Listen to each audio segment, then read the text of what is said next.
Hey there, everybody. I'm recording this on a Friday night. This is Jamie Ellis. Friday night before WWE SmackDown starts. So everything I'm going to talk about is up until SmackDown on Friday night.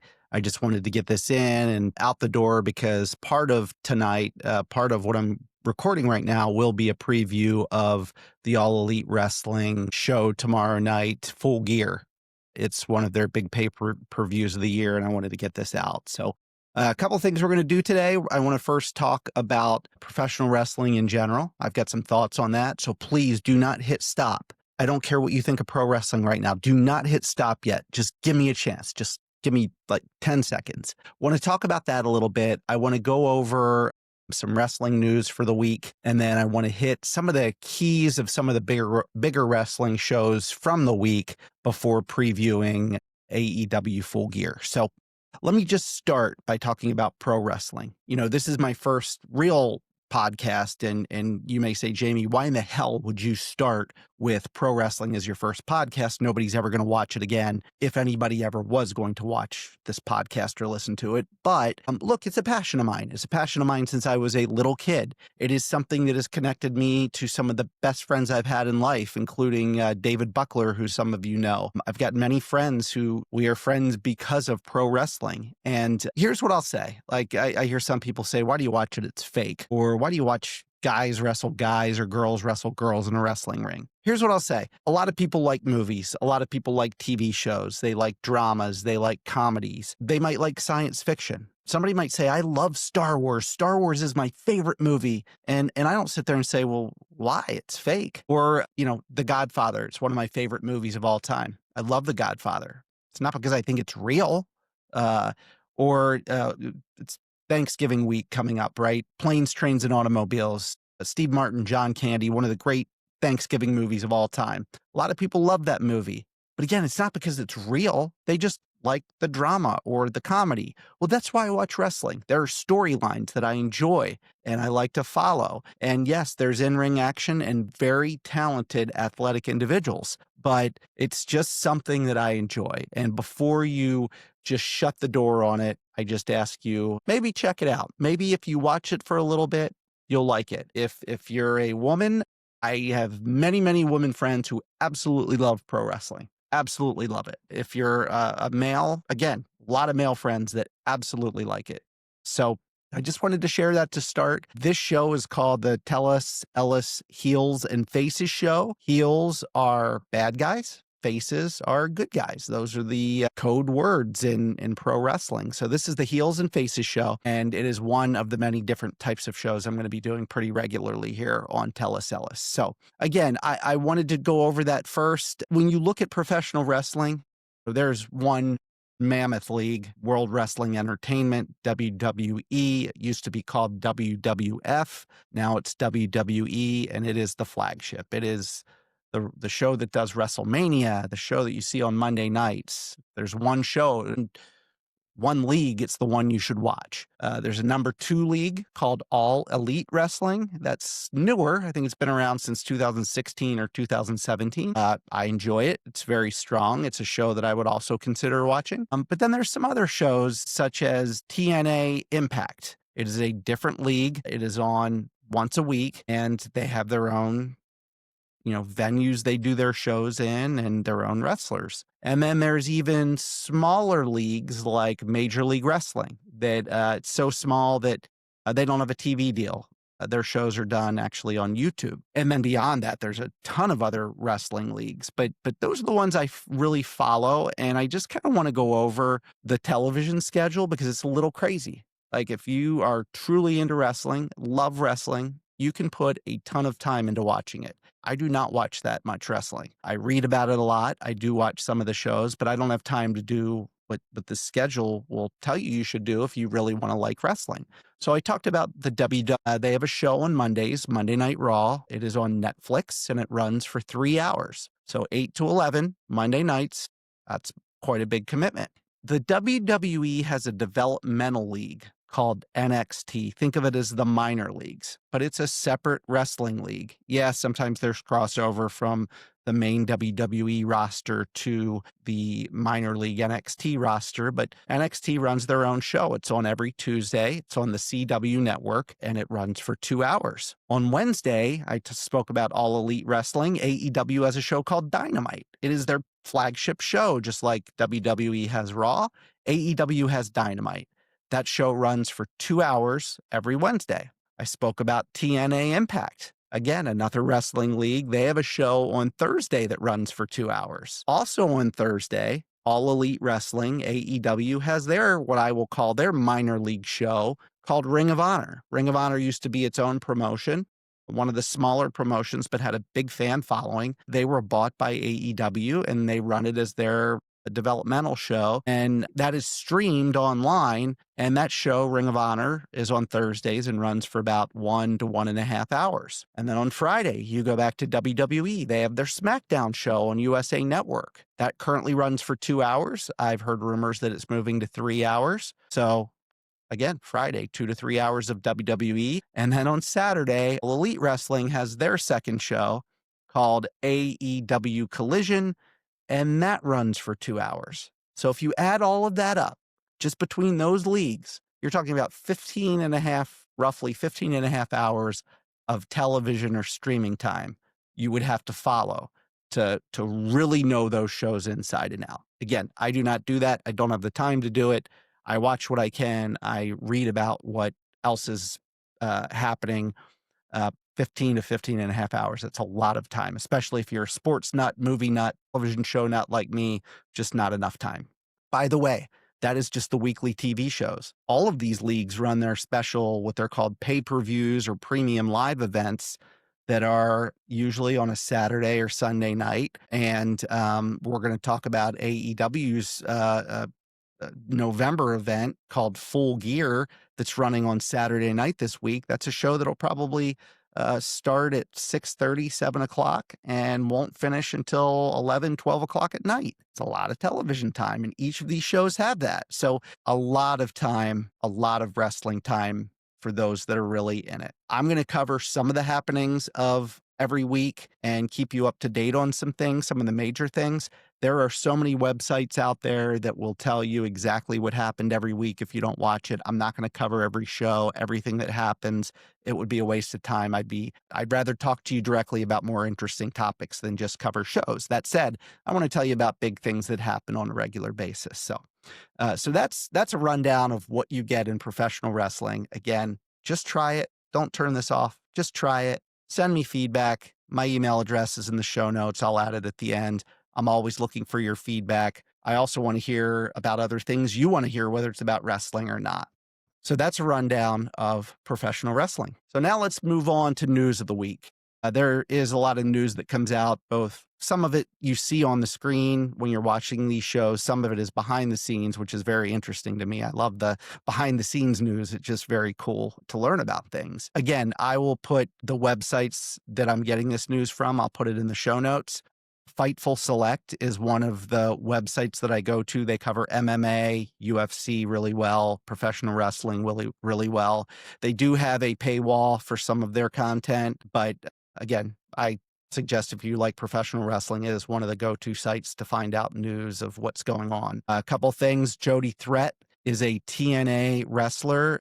Her contract is up on December 1st. My understanding is that they are trying to re-sign her, but she may hit free agency, which means she can go to any other league. I mean, this is just like a sports league and somebody going to a new team. Jody Threat's contract again up on 12/1. Anna Jay, who is contracted to All Elite Wrestling and has been there pretty much since the beginning, if she hasn't been there since the beginning. Not a main star. She's not somebody that is in a lot of main events on pay-per-views or premium live events, but she's been there a long time. My understanding is AEW would like to retain her, but there's no current negotiations going on. Might have other plans, including exploring free agency. Sometimes when these mid-tier, either lower-tier wrestlers go to another league, they just hit it big and they elevate themselves. And with that comes more fame, more money, all of that. So we'll see what happens with Anna Jay. Joe Hendry, who has been a big hit with TNA Wrestling, kind of came out of nowhere and over the last 3 years has just been this superstar. He is now with WWE and is on a main roster deal with WWE. You'll hear about it here shortly. He was on NXT this week, and my understanding is he will be signed to a main event contract. It wouldn't be surprising to see him on Raw or SmackDown coming up. News about the McMahon family. So Vince McMahon ran WWE for many, many years, got into some legal issues, and is no longer involved with WWE. His son is Shane McMahon, he's a big fan favorite, held a number of shares of stock within WWE. His sister, Stephanie McMahon, doesn't work for WWE, but is married to Triple H, who is the chief content officer for WWE. It was interesting. Stephanie was shown on Monday Night Raw's episode. Shane was not. And I don't know if that's just a message that they're trying to deliver. Shane has sometimes not been on the best terms with WWE, but I always thought it was because of his dad. So just not sure why they didn't really show him in the crowd. But I always like to hear rumors about, hey, Shane McMahon was talking to Tony Khan, who runs AEW. I heard that, there were pictures out there a couple years ago. But Shane was not shown on Raw at all. No camera spots. Entertainment Tonight interviewed Nikki Bella, who is one of the Bella twins. The Bella twins were a big tag team in WWE, had big singles careers in WWE a number of years ago. She returned recently. She's been on pretty regularly the last month or so. She has said that her current run with WWE will definitely be her last. When her time is up, she will retire and will not return to professional wrestling. Bianca Belair, who is a star with WWE, has been a world champion. She recently signed an agency contract with Creative Artists Agency. She is on hiatus from WWE. She has not been in the ring since WrestleMania, and she's only appeared one time as a guest referee since WrestleMania. She has a lot of side things going on. She's very talented. She could be somebody that lands in movies, television shows. She does have a lot of projects outside of WWE, so we'll see if she makes an in-ring comeback now that we're getting a little bit closer to WrestleMania season. But I just thought it was interesting she signed a new contract.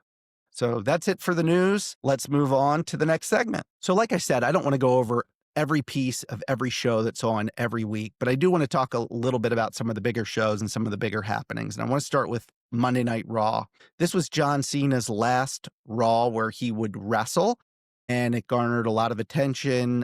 It was also a Raw in which they're holding this tournament to decide who is John Cena's final opponent.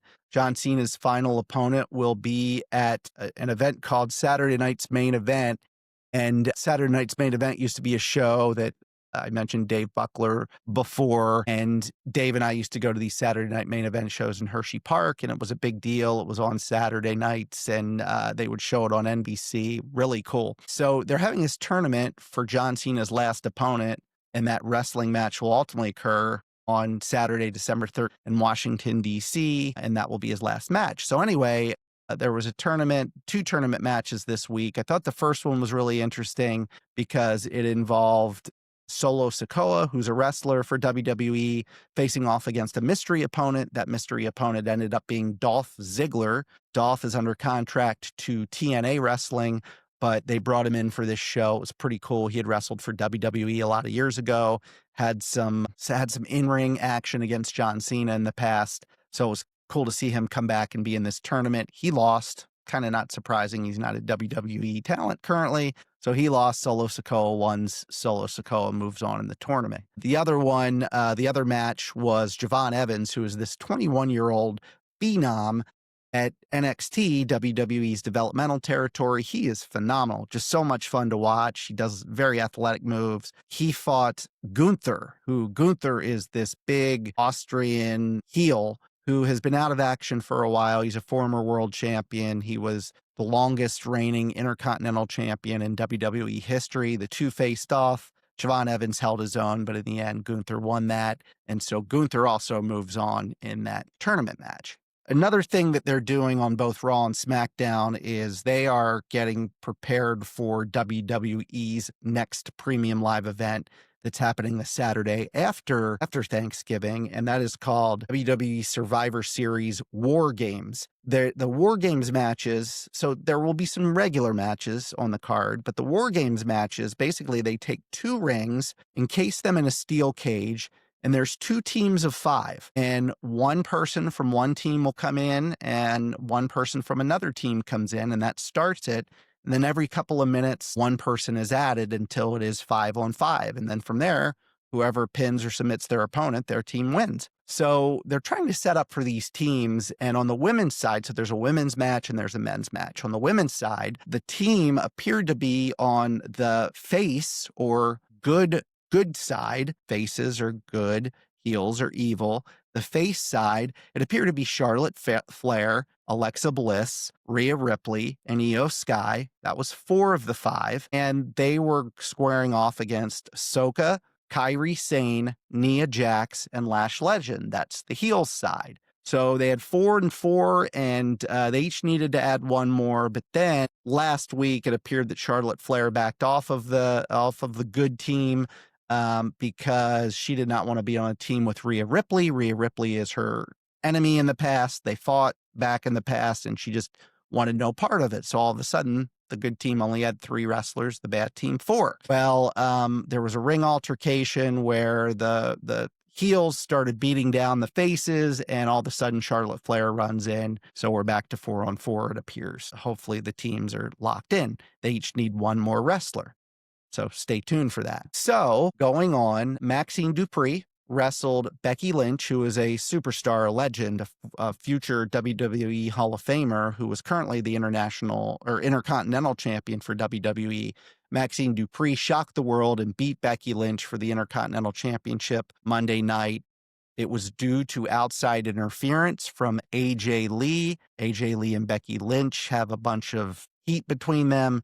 AJ Lee got the attention of Becky Lynch, and while she was looking the wrong way, Maxine Dupree ended up pinning Becky Lynch for the victory. Maxine Dupree, again, was not that talented of a wrestler, really got a lot of boos as recently as maybe 6, 9, 12 months ago because of her in-ring performance, and now she's the Intercontinental Champion, worked really hard to get there, so that's always a good thing to see when you see those types of things happening. So we'll see what happens with Becky Lynch and AJ Lee after this. One thought is that I talked about the 4-on-4 women's War Games matches. Maybe AJ Lee, who is a face, could join the good team, and maybe Becky Lynch ends up joining the bad team to get to 5-on-5.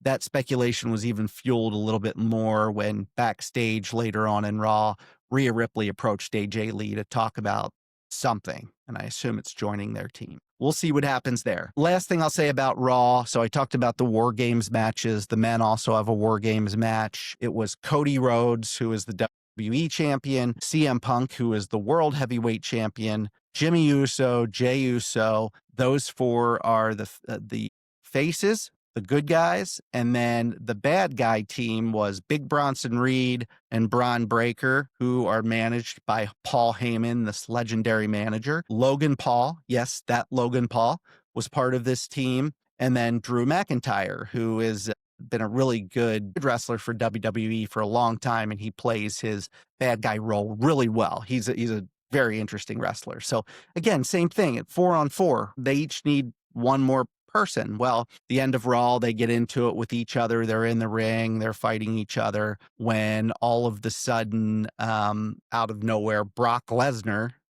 enters the ring. Big Brock Lesnar. Some of you may have heard of Brock. He is former world champion, fought in the UFC for a while. He is a bad dude. He is a big bad dude. So he starts getting in, but then all of a sudden out comes Roman Reigns, who is such a big face right now in WWE, just the ultimate good guy after he had held the championship for a long time as a bad guy. So it looks like we're going to get Roman Reigns adding or going in with Cody Rhodes, CM Punk, the Usos, and it looks like we'll have Brock Lesnar joining Big Bronson Reed, Braun Breaker, Logan Paul, and Drew McIntyre.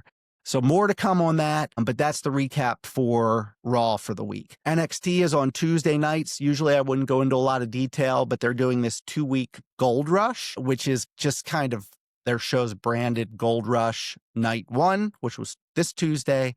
They have Gold Rush Night 2 coming next Tuesday. And just a couple of highlights. The first thing is, I told you how sometimes in NXT, the WWE talent intermingle with NXT. One of those women is Chelsea Green. Chelsea Green is a phenomenal, just plays her role really well. She's a good wrestler, but her persona as this kind of diva mess kind of girl is unbelievable. She does a great job. So it was Chelsea Green and Ethan Page from NXT in a mixed tag team match against Joe Hendry, who I mentioned earlier, is with WWE, and an NXT talent by the name of Thea Hale. Again, mixed tag team, meaning male and female against male and female. At the end of the day, Ethan Page and Chelsea Green won. I don't know the direction they want to take with Thea Hale. Thea Hale, again, on NXT. I love Thea Hale. She comes across as this maniac. She yells and screams, but she's just, I don't know. She's got a great persona about her. I'd love to see good things happen to her. They announced that, and I think this had previously been announced, but their last premium live event of the year will take place on Saturday, December 6th in San Antonio, Texas. It's called NXT Deadline. There will be this event called the Iron Survivor Challenge. They do it every year.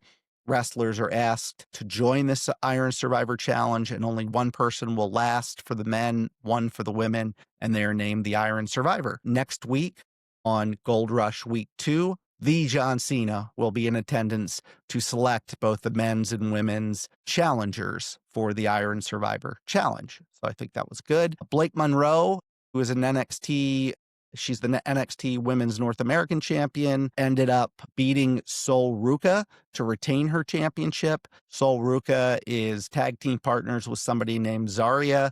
Zarya threw in the white towel to essentially say that Sol Ruca tapped out. She was done. That led to some controversy between Sol Ruca and her tag team partner, Zarya. Sol said, "You should have never thrown in the white towel. I could have won." So we'll see what happens there. This is likely setting up for some type of split down the road, and Sol Ruca likely fighting Zarya at some time in the future. Ricky Saints is the NXT champion right now. Oba Femi is his number one challenger. Oba Femi used to play football, I want to say, at Alabama.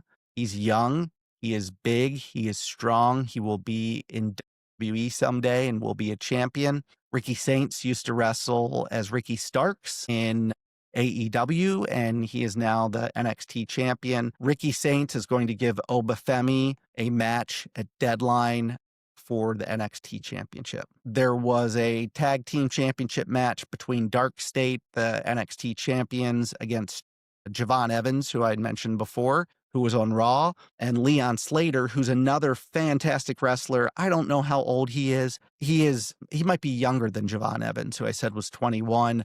Dark State ended up winning it, but boy, Javon Evans is a future star in NXT and in WWE. Leon Slater will be a future star. Actually, he's a current star in TNA wrestling right now. And then just the last thing really quick, Tatum Paxley was the NXT Women's World Champion. She's part of a group called The Calling, Culling, The Calling. One of her Calling teammates is a woman by the name of Izzy Dame. Well, Tatum Paxley, the champion, fought JC Jane, who was the former champion. Tatum Paxley beat her for the title, and Izzy Dame ended up turning on Tatum Paxley and hit her while the referee wasn't looking, threw her in the ring, and JC Jane ends up pinning Tatum Paxley and is the new and once again NXT Women's Champion. So that covers NXT. I want to quickly cover AEW Dynamite, and I think it's important to go over this because a lot of the things that happened on Dynamite lead into the last segment, which is going to be previewing the upcoming AEW Full Gear pay-per-view. So to start AEW Dynamite, there is going to be a casino gauntlet match at Full Gear to determine the first AEW national champion. It's a new belt, okay? And this casino gauntlet match, basically what happens is you have somebody that gets the number one spot and they come into the ring first, and then somebody gets the number two spot And where we talked about war games and you have to have everybody in the ring before somebody can pin anyone to win, in this casino gauntlet match, people come in, and if there's two people in the ring, one can pin the other and it's over. Even if you have 20 other people who might come in, think they come in 1 or 2 minute increments, whoever gets the first pin wins. So it's important to get the number one spot in this casino gauntlet match. Well, Bobby Lashley wrestled Ricochet. Ricochet used to wrestle for WWE, as did Bobby Lashley, actually. Bobby Lashley ended up defeating Ricochet. He gets the number one spot in the Full Gear casino gauntlet match. Again, that's important. He's got the first chance to pin somebody, whoever's in the ring. Incidentally, later on, Shelton Benjamin, who is Bobby Lashley's tag team partner with a tag team called the Hurt Syndicate, defeated Speedball Mike Bailey, a former TNA wrestler, and Shelton Benjamin clinched the number 2 spot in the Full Gear Casino Gauntlet. What that means is Bobby Lashley will come out first, Shelton Benjamin will come out second. They are teammates, they are friends, but they will start fighting each other because they want to win. And if they pin one another, then that person will win this new AEW national champion. If they don't, and I think it's 1 or 2 minutes goes by, then a third person will enter the ring. And then after that, a fourth person. And then there's more people that have a chance to pin someone. So the goal is to pin someone quickly. It'll be interesting to see how these two friends end up. I think they're heading for a split between Shelton Benjamin and Bobby Lashley. I think AEW would like to see Bobby Lashley as a singles wrestler and potentially fighting for world championships. This would be a good spot to do that. Or to start that. So we'll see. Next, the Young Bucks. And the Young Bucks are a tag team that have been around a long time and just really fun team. They're really funny. The Young Bucks and a guy by the name of Josh Alexander defeated a tag team by the name of Skyflight, Scorpio Sky, and Dante and Darius Martin. Don Callis, who has a group of wrestlers under him called the Don Callis family, want the Young Bucks to join the Don Callis family. And it appears like they want to. They used to have a really good relationship with Don Callis, but they have not made that commitment yet. And I think I have an idea where they're going with this. But what was interesting after this match is Don Callis basically threatened the Young Bucks and said, hey, if you fail to join the Don Callis family, there could be hard times ahead. So we'll see what that leads to. Again, I'll talk about it a little bit on my predictions for AEW Full Gear. Claudio Castagnoli and Jon Moxley are part of a group called the Death Riders. They defeated Roderick Strong and Orange Cassidy. Orange Cassidy's a kind of a superstar within AEW. Kyle O'Reilly is friends with Roderick Strong and Orange Cassidy. And when Claudio and Jon Moxley started beating on Roderick Strong and Orange Cassidy after the match, Kyle O'Reilly came down to help Roderick Strong and Orange Cassidy and basically said, look, Jon Moxley, I tapped you out before, which is true. He tapped him out the previous week at what was called AEW Blood and Guts, had him in a submission move, and Jon Moxley tapped him out. So he said, I want to tap you out again. Let's fight at Full Gear. And that match ended up getting made. So we'll talk about that in a second. There is a women's tag team title being created in AEW. And AEW is going through a tournament to determine who is the initial AEW Women's World Tag Team Champions. So one of the tournament matches happened this week. Toni Storm, who has reinvented herself over the last 2 years. She may be one of the most famous and well-liked women's wrestler in all of professional wrestling right now. She goes by Timeless Toni Storm, this actress who comes out to incredible old music, and she is just great on the microphone. Well, she teamed with Mina Shirakawa. They call themselves the Timeless Love Bombs. They defeated Alex Windsor and Riho, and they move on to the semifinals in this tag team tournament. In addition, Megan Bayne and Marina Shafir are a tag team, and they defeated Anna Jay and Ty Mello. Anna Jay, I mentioned before, may be a free agent soon. So Megan Bayne and Marina Shafir also move on to the quarterfinals in this AEW Women's Tag Team Tournament to determine the first ever champions. So very interesting. There will be a match at Full Gear of all 4 semifinal teams in a 4-corner tag team match. And the winner of that match will get to choose the stipulation for their semifinal match when that happens, probably starting at Dynamite next week. So pretty interesting stuff. The AEW World Champion Hangman Adam Page in a non-title match beat Katsuyori Shibata. It was a match between the AEW Unified Champion Kazuchika Okada, and I always pronounce it wrong, Kazuchika Okada, and the CMLL, which is a completely different wrestling league. I haven't even talked about it, but they have a trios champion. So think tag team, but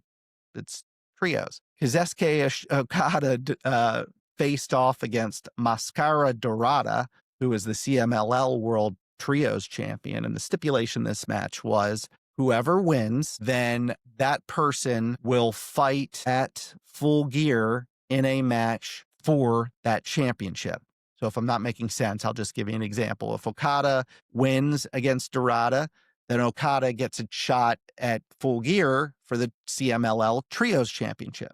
If Dorada wins, then Dorada gets a shot at Okada's AEW Unified Championship at Full Gear. So hopefully that makes sense. Anyway, Okada wins it, and it was then announced right after that Okada will be joined by Konosuke Takeshita and Hechicero. Boy, I'm telling you, all these foreign names. Hechicero, the three of them will fight for the CMLL World Trios Championship at AEW Full Gear. The interesting thing about this is, even though Kazuchika Okada and Konosuke Takeshita are both part of the Don Callis family, they're having this feud, they're having this beef. So it's really going to be interesting to see how they interact with each other. The last piece of the card, the final match on the card, was Mercedes Moné against Red Velvet for the Ring of Honor Women's World Television Championship. Mercedes Moné ends up winning it. She holds, I don't know, a dozen different championships across different leagues. It's incredible. She holds the, I think the TBS, the Women's TBS Championship. She holds the Ring of Honor World TV Championship, but then she holds a bunch of different championships from other leagues as well. So interesting that she wins again, gets another championship, and it's the Developmental Leagues Championship for AEW. So that's it. That's all I want to talk about, getting caught up on shows, much more than I thought I would talk about, but I think it's important to set the stage at least for this AEW Full Gear card. So let's get into that now. So let's talk about Full Gear. If you're interested in watching it, it is broadcast on HBO Max and Amazon Prime. You might be able to get it online, streaming somewhere online. I usually go to Amazon Prime. $49.99, I think, is the cost. I think HBO Max might actually be $10 less. A lot of times what they'll do, and they'll do it this time as well, they'll run a pre-show, usually starts 6 or 6:30, and they'll give you 3 or 4 free matches that you can stream on YouTube. So let's go through those matches first. I'm not going to spend a lot of time on all of these matches because sometimes they're a little gimmicky. So, for example, the first match on the pre-show is Big Boom AJ and QT Marshall against RPG Vice. It's a tag team of Rocky Romero and Trent Beretta. Big Boom AJ, don't know the full story here. I think he's known as the Costco guy. He runs around with a guy called the Rizzler. It's kind of gimmicky. Don't love it. To be honest, I care really less about it. Not sure who will win. I assume they'll want the crowd to get off to a good start, and Big Boom and AJ and QT Marshall will win it. That would be my pick. So let's go with that for one of the pre-matches. Another pre-match is a $200,000 four-way tag team match. It features a tag team that used to be together and is no longer together. It's Max Caster and Anthony Bowens. They're fighting together, although they kind of can't stand each other right now. They face off against the Bang Bang Gang, which is Juice Robinson and Austin Gunn. They face off against Big Bill and Brian Keith. And then the fourth team is the Outrunners, Truth Magnum and Turbo Floyd. So if you look at this, the Outrunners, clearly a huge fan favorite. The Bang Bang Gang, less of a fan favorite, but a fan favorite. Big Bill and Brian Keith are bad guys. Max Caster and Anthony Bowens, I don't even know what to think of them. Honestly, I think that this is Bang Bang Gang winning it. If they don't, I would say the Outrunners win it. Give it to the tag team that everybody loves.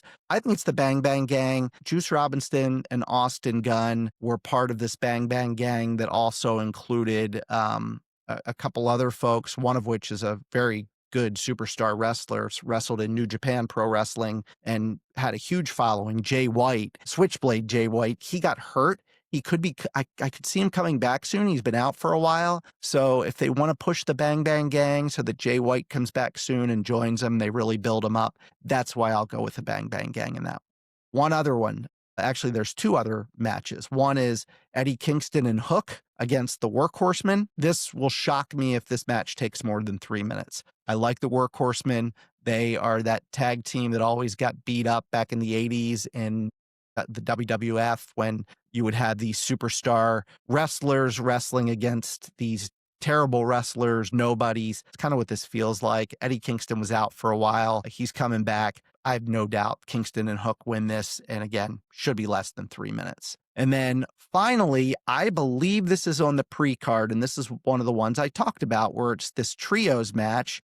It's El Sky, who are the trios CMLL champions. It's Mystico, Mascara Dorada, and Neon, and they will face the Don Callis family. Again, mentioned it before, Kuzeski Okada, Konosuke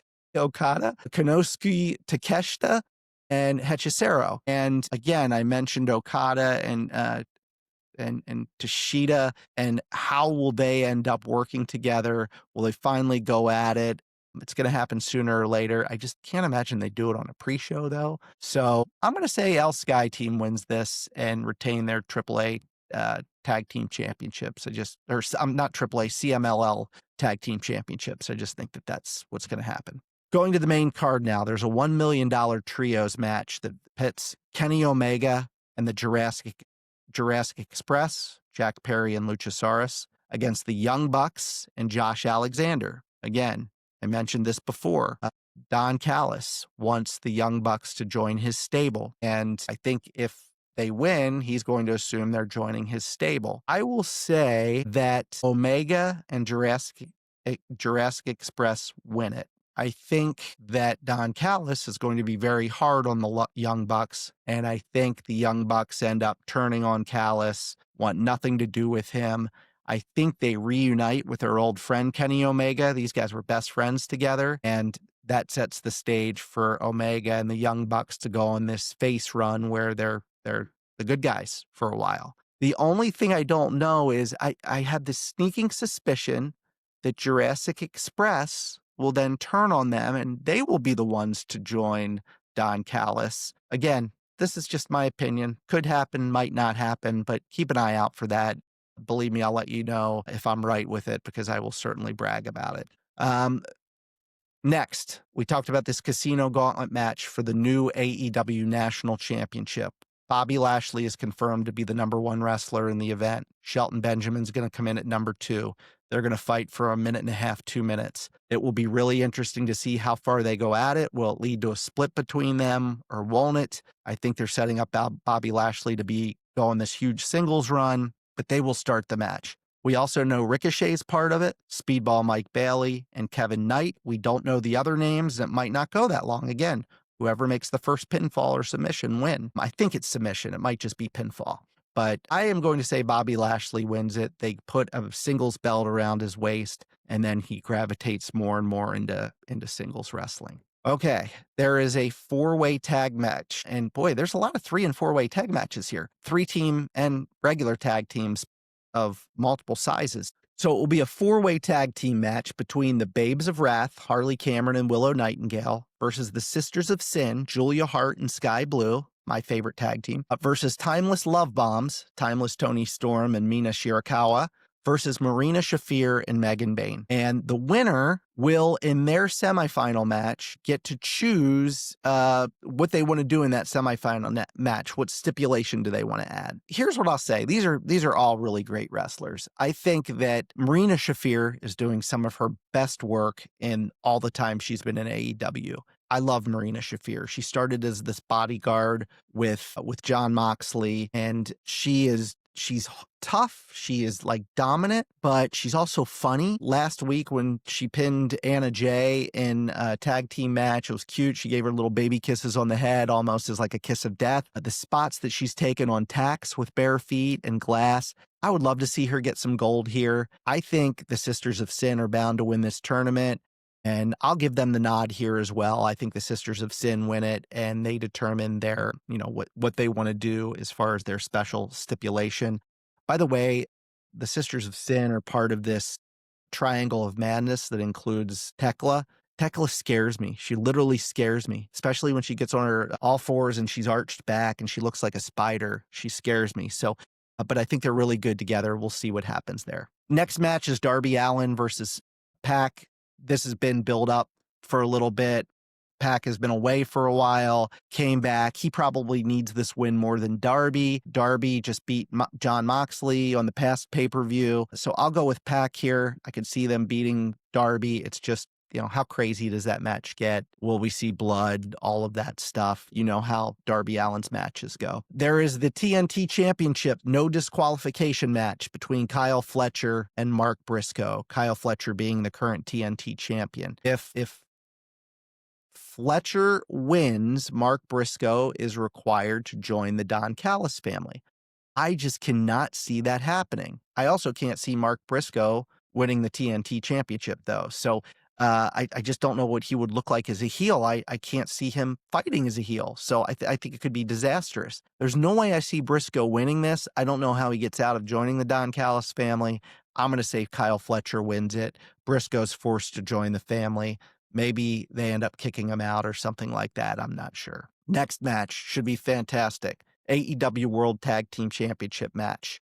It's Brodito, Brody King and Bandito, the champions, against FTR, Dax Harwood and Cash Wheeler. FTR, legendary tag team, really good. Brodito, both Bandito and Brody King are just historically great wrestlers from Ring of Honor days, old school Ring of Honor days, not new Ring of Honor. Should be a fantastic match. I think Brodito continues to hold it. I'd like to see him hold the title a little bit longer. I think they will. I'm going to go with Brodito. There is a no-holds-barred match between Jon Moxley and Kyle O'Reilly. Look, Kyle O'Reilly, I like him, but he was out for a while. Looked like he lost some of his strength. He isn't this big, strong guy. You have to think that Moxley is just so much more talented than him. Kyle O'Reilly's kind of added this funny gimmick to his work. I think Moxley's going to win it running away. I don't know if there could be a run-in that sets something up at some point, but I'm going to go with Jon Moxley in this one. I think Moxley kind of wins it going away. Okay, AEW Women's World Championship match. Chris Statlander, the champion, versus Mercedes Moné. I mentioned how Mercedes Moné holds all of these belts, a dozen or so belts. Will she win the AEW Women's World Championship? There's part of me that feels like she's just destined to do it. I think Tony Khan, who runs AEW, wants her to win another title. She would be a 3-title holder in AEW. I keep going back and forth on this. I would love to see Statlander hold the belt and move on to another opponent, but I'm going to give this one to Mercedes Moné, and she will be a 3 AE champion.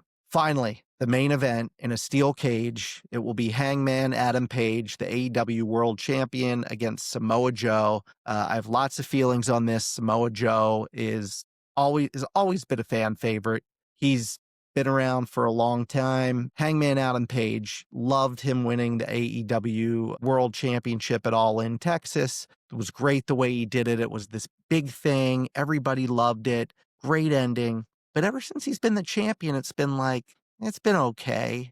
I don't think he's great on the microphone. I don't know. He just doesn't feel like a great champion to me right now. So what I'm going to say is, think he's going to win. I don't think Samoa Joe needs a belt to get a huge pop from the crowd. I'm going to go with Hangman Adam Page in the steel cage. What I think AEW does a really good job of is they do a good job setting up the next feud. So it wouldn't surprise me if there's some type of run-in at the end to set up the next feud for Hangman Adam Page. I wouldn't be surprised by that. So that's my rundown for the AE pay-per-view this weekend, Full Gear. It's historically been one of their better shows. I hope everybody just checks it out, gets a chance to watch it.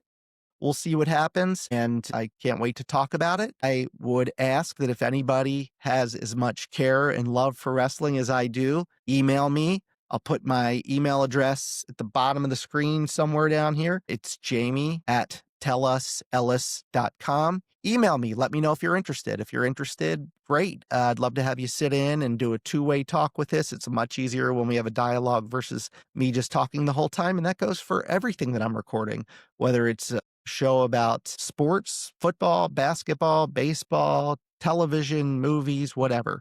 If you're interested, just send me an email. I'll talk to you and we can get you involved. Thank you for joining. I will have much more content coming up the week of Thanksgiving, probably the week of Christmas too. I will have a special guest join me on a show that will drop either next Tuesday night or next Wednesday. It will be a football show, so look forward to that. And again, if you're watching this on YouTube or if you're listening or watching on Spotify or on Apple, please subscribe to the podcast and click like, and would love to hear from you with any comments. Thanks for joining this week. Take care. Bye.